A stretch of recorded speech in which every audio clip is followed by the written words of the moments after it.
Улады Беларусі зноў узяліся за блогераў, гэтым разам не за існых, а за новых, якіх маюць узгадаваць.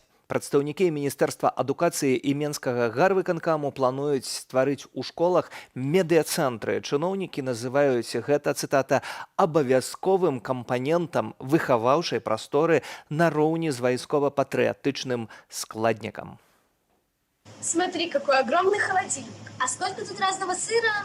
Акрамя беларускай сталіцы ствараць дастойныя кадры для дзяржаўнай прапаганды пачалі і ў раённых цэнтрах. У рэгіянальных медыа ўсё часцей з'яўляецца інфармацыя пра стварэнне ўласных школаў для блогераў. Напрыклад, у Докшыцах функцыянуе не школа, а, як яе называюць самыя выхаванцы, цэлая акадэмія блогераў. Контент пачаткоўцы, аматары камеры і трапнага слоўца размяшчаюць розны. Интересно, почему здесь очень много людей?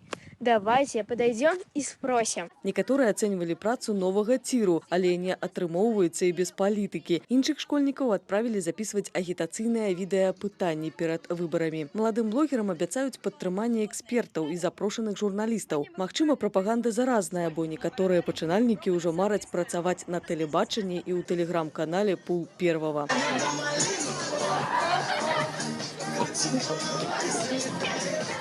Раней гэтую тэму актыўна прасоўваў БРСМ. Таксама чыноўнікі неаднойчы спрабавалі стварыць гэтак званую сетку лаяльных блогераў. Яшчэ ў 2019 годзе ў Менскім дзяржаўным палацы дзяцей і моладзі пачаўся запіс у гурткі і клубы паводле інтарэсаў. І менавіта тады адкрыўся адзін з першых у краіне гурткоў маладых блогераў і школа відэаблогінгу.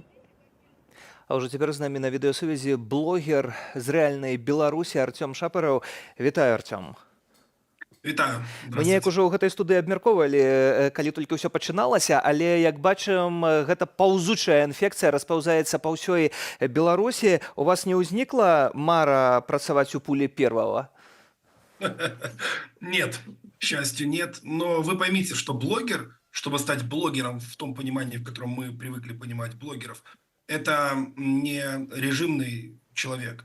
То есть человек, который делает что-то по зову души и сердца. И это не только политические блогеры, это в любые блогеры. Ведь аудитория на Ютубе чувствует человека и слышит его, и понимает, кто он. Вот вы показывали репортаж про сыр, и очевидно, что люди читают текст заученный, который они не понимают. А это важно. Ведь зритель должен понимать тебя, а ты должен понимать зрителя, и ты должен понимать, что ты делаешь. Это очень тонкая такая грань, не хотел произносить этого слова, но в районе ощущений, понимаете? То есть, если человек хочет этим заниматься и делает это от души, то будет популярный. А если он делает как робот, вот в данной ситуации, какой он блогер? Ну, что он соберет? Ну, БРСМ подпишется, ну, какие-то администрации заставят кого-то подписаться. Но это же, опять же, варка в собственном котле, которая ни к чему не приведет. Но есть один нюанс важный. Из этих людей, детей, которые занимаются блогингом, ну, скажем так, недобровольно, они могут переродиться и появиться такие блогеры, как мы. Почему? Объясню. Многие из них увидят реальность, что им говорят говорить и что на самом деле происходит за кадром. И это может позволить уже нам, так сказать, в наши ряды принять огромное количество людей, которые понимают, что такое блогинг, как он функционирует, а там человек будет уже говорить то, что думает он, то, что он видел, какой он опыт набрал. Поэтому это, с одной стороны, это даже хорошо. То бок атрымліваецца, што дзяржава можа выхаваць кагосьці, хто абярнецца такім адваротным эфектам стане і стане небяспекай для самой жа дзяржавы. Безусловно, с вероятностью в 100% такие люди появятся, это без исключения. А все то, что они пытаются сделать, это не будет работать от слова совсем. Появятся, может быть, какие-то единицы из тех, кто живет в семье чиновников, которые живут за счет бюджета, которым важно оставаться вот там, где они сейчас находятся, и они будут от чистого сердца нести какую-то пропаганду, но это буквально единицы, простые люди, простые дети, которых будут заставлять делать то, что они сейчас делают, будут это все прекрасно видеть и не будут, либо не будут популярными, либо будут с нами. Проста тут таксама для мяне, як чалавек, які працаваў у школе, адразу ж бачна, дзе шчырасць, дзе нешчырасць, а дзеці гэта ўсё ж такі шчырыя асобы, пакуль на іх не пачынаюць уплываць вось такім чынам дарослыя. І ў гэтай сітуацыі наколькі гэта небяспечна для самых гэтых дзяцей? Безусловно, вся та пропаганда, которая сейчас обрушилась на головы детей, она в принципе небезопасна, потому что любая, в принципе, пропаганда на детей, которая не позволяет самореализовываться и развиваться детям, хорошо не влияет на них. И это наше будущее. Безусловно, Лукашенко осознал, что он должен начинать, не хочу говорить об этом, но как в Ворле, да, взращивать с детства тех, кто должен будет его поддерживать позже, или его семью, или преемников, которых он выберет. Это, мы должны это четко понимать, и это его цель.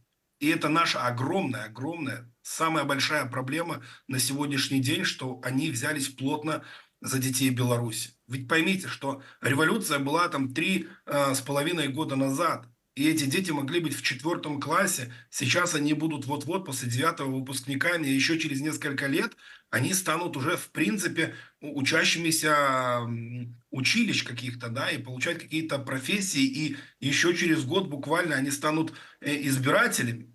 Он это прекрасно понимает, это не за горами, это вот здесь, сейчас, это важно. А то Ну бок и поэтому они с ними работают. ідзе Поэтому они с ними работают. ідзе такая апрацоўка падрастаючага пакалення. Перад нашай размовай я чытаў адмыслова артыкул. Гэта справа датычыць не толькі меншчыны, гэта справа датычыць усёй Беларусі. Відавочна, што гэта спушчана зверху. Відавочна, што працуюць ідэолагі, якія спускаюць гэта з самага, магчыма, нават верху. І гэта не выпадкова. Як вы гэта бачыце, што гэта існуе агульны загад рабіць розныя конкурсы, вось гэтыя школы, так званыя блогінгу і гэтак далей? Мы должны понимать, что все, что происходит в Беларуси, в особенности в государственных учреждениях, школы, университеты, предприятия и так далее, все спускается сверху. Многие пытаются внушить белорусам о том, что чиновники плохие, Лукашенко не в курсе. Я развенчаю этот миф, он знает все от слова совсем. Вообще все. Ему каждый раз присылают информацию о каждом блогере, о каждой школе, о каждом университете. Там все всех знают. Поэтому все, что происходит в школах, в университетах, в училищах и так далее, все спускается сверху и имеет определенный смысл и мотив. Они хорошо изучили историю, они прекрасно понимают, куда они хотят прийти, и четко Лукашенко знает, что власть он отдавать не будет. Независимости вообще в принципе не будет. Никому. Поэтому он будет за нее держаться. Его дети, как раз-таки дети, это его карта в будущее, его режима, по крайней мере, как минимум. Таксама, калі мы гаворым пра блогінг, пра блогераў, пра вас, то гэта заўсёды тое, што вы робіце, націскаеце на тыя аспекты псіхікі і цікавасці чалавека, што адразу прыцягвае ўвагу.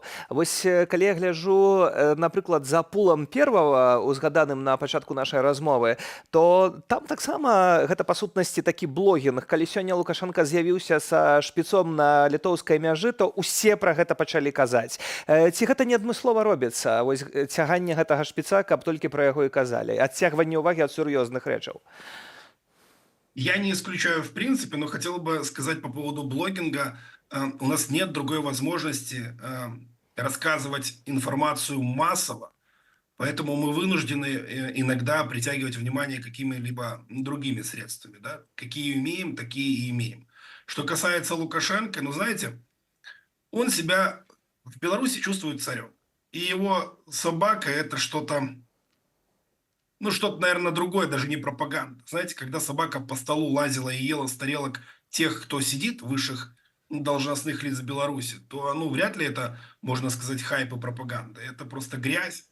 И он считает, что это нормально. Его собака, ну, важнее, чем любой другой из высших чиновников, не говоря уже про белорусов. Поэтому он его тягает, потому что может и хочет. А они о нем пишут, радуя диктатора подобными статьями.